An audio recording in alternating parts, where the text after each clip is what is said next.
یہ بات ذہن میں رکھنا کہ مدرسہ یہ آج کی پیداوار نہیں، میرے مدرسے کی بنیاد کسی وقت کے ولی، کتب، غوث یا کوئی ڈی سی او، ڈی پی او، کمشنر، کسی افیسر نے نہیں رکھی۔ مدرسے کی بنیاد خالق کائنات نے خود عالم عرش پہ رکھی ہے۔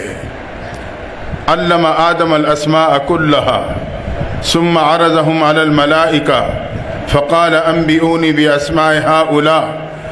باقاعدہ تعلیم و تعلم کا سلسلہ جاری ہوا، پھر اللہ نے امتحان لیا۔ امتحان میں صرف حضرت آدم نے صحیح جوابات دے کے پوزیشن حاصل کی۔ پوزیشن حاصل کرنے کے نتیجے میں گویا کہ اللہ نے حضرت آدم کو انعام کے طور پہ زمین کی خلافت عطا کر دی۔ یہ سنت اللہ ہے، تعلیم و تعلم، امتحان و پوزیشن لینے پہ انعام۔ وہاں سے مدرسہ منتقل ہوا، غار حرا میں آیا۔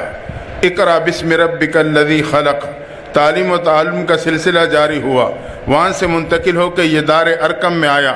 صفا پہاڑی پہ مدرسہ ہے، دار ارقم کے نام پہ یاد کیا جاتا ہے۔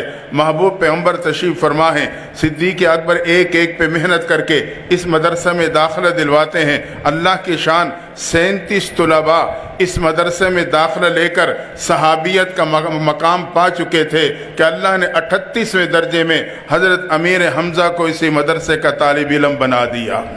جب امیر حمزہ مدرسے کے طالب علم بنے، کفر سر جوڑ کے بیٹھا۔ ہمارے جرنیل ان کی شاگردی میں جا رہے ہیں۔ ابو جہل کی صدارت میں اعلیٰ سطح کا اجلاس خانہ کعبہ میں منعقد ہوتا ہے۔ مشورہ ہونے لگا مدرسے کا راستہ کیسے بند کیا جائے، قرآن کی تعلیم کو کیسے ختم کیا جائے۔ ہمارے جرنیل ان کی شاگردی میں پہنچ رہے ہیں۔ مشورہ ہوتے فیصلہ یہ ہوا کہ مسلمانوں کے پیغمبر کو قتل کر دیا جائے۔ اللہ کی شان، ذمہ داری عمر کو سونپی گئی۔ عمر تلوار لے کے اسی ارادے سے مدرسے دار ارقم کی طرف بڑھنے لگے۔ ایک صحابی رسول جو ایمان لا چکے تھے لیکن مخفی رکھا ہوا تھا، ابتدائی اسلام میں اس کی گنجائش کسی درجے میں موجود تھی، وہ آگے بڑھ کے عمر کا راستہ روکتے ہیں۔ روک کے کہا عمر اس حالت میں کہاں جا رہے ہو؟ عمر نے کہا مسلمانوں کے پیغمبر کو قتل کرنے چلا ہوں تاکہ قرآن و مدرسے کا راستہ، محنت ہمیشہ کے لیے ختم ہو سکے۔ صحابی دل ہی دل میں تڑپ گئے۔ کہا عمر پہلے گھر جا کے اپنی بہن کی خبر تو لے لینا، وہ بھی مدرسۃ البنات میں داخلہ لے چکی ہے۔ جب عمر نے سنا جس چیز کو ختم کرنے چلا ہوں وہ میری دہلیز پہ پہنچ چکی، اور غصے میں آ کے بڑھتے ہوئے قدموں کو پلٹا، اپنی بہن فاطمہ بن خطاب کے دروازے پہ پہنچے۔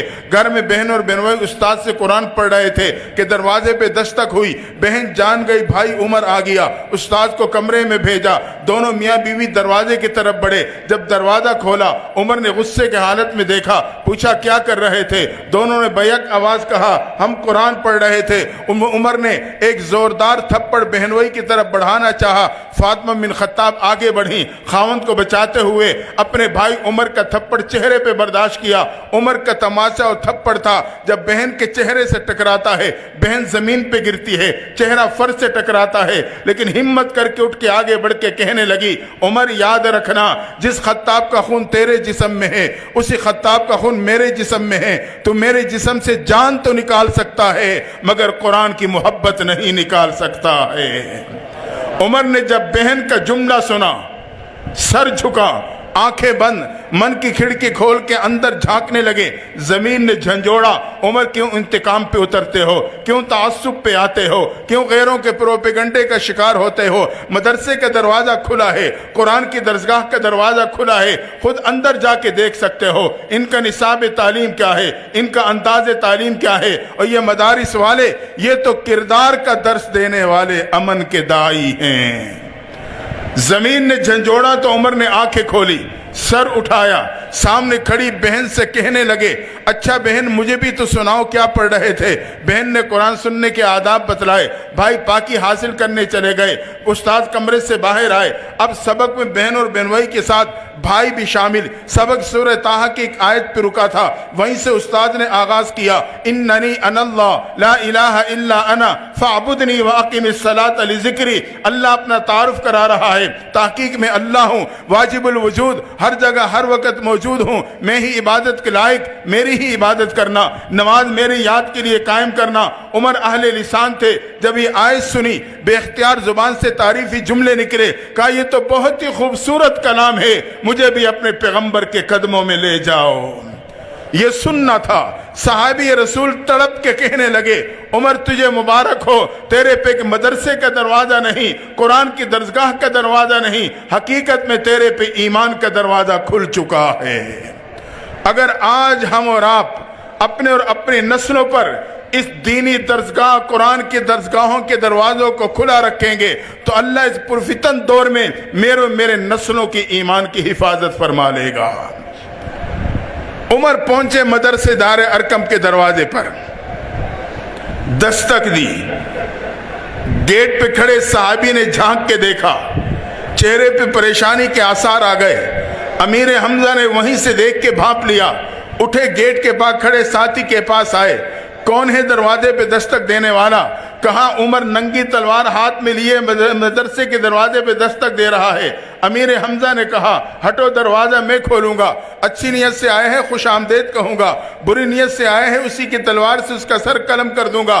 حضرت امیر حمزہ آگے بڑھے، مدرسے دار ارقم کا دروازہ کھولا۔ جیسے ہی دروازہ کھولا عمر نے نگاہیں اٹھائیں تو امیر حمزہ کے چہرے سے ٹکرا گئیں۔ عمر نے اٹھی ہوئی نگاہوں کو جھکا لیا، امیر حمزہ نے بھانپ لیا، انہوں نے اپنے جمے ہوئے قدموں کو ہٹا لیا۔ عمر نے قدم بڑھائے، صحابہ نے راستہ دے دیا۔ عمر بڑھتے ہوئے محبوب کے قدموں میں جا کے بیٹھے، چہرے انور کو دیکھ کے کہنے لگے اللہ کے نبی مجھے کلمہ پڑھا دو۔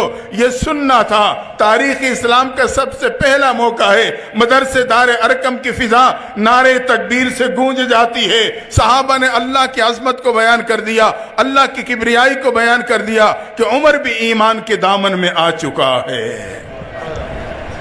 وہاں سے مدرسہ منتقل ہوا، مسجد نبی میں باقاعدہ اس کا قیام ہوا، جہاں مسافر طلباء کا بھی انتظام ہوا۔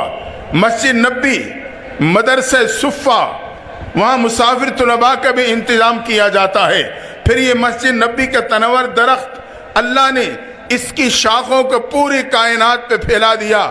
آج یہ ادارہ اس عمارت کا نام نہیں، حقیقت میں مسجد نبی کے اس تنور درخت کی شاخ کا سایہ ہے جو اللہ نے اس مسجد مدرسے کی صورت میں آپ کے اس علاقے پہ ڈال دیا ہے۔